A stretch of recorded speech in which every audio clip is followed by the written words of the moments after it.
প্রবাস নদীর তীরে যে জল সেবা করতে গেছে, ওই নদীর জলে একটি কুমির ছিল, যে প্রাণ বাঁচাতে ধপ ধপ মনে করে জলের তলে তলিয়ে নিয়ে গেল।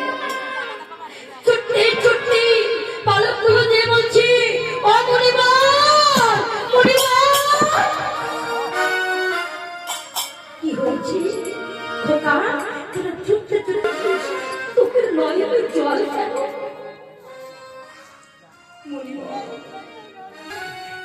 আমাদের সঙ্গে যে খেলছিল, খেলতে গিয়ে তোর জল পিপাসা পেয়েছে। যখন ওই প্রবাস নদীতে জল পান করতে গেছে, প্রবাস নদী দারুস করেছে।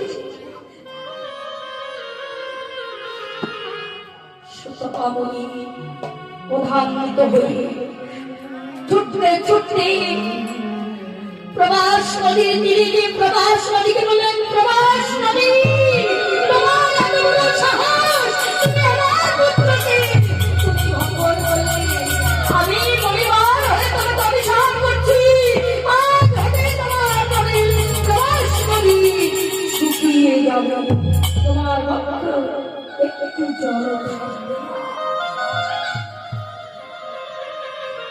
সঙ্গে সঙ্গে প্রবাস নদীর জল শুকিয়ে গেল।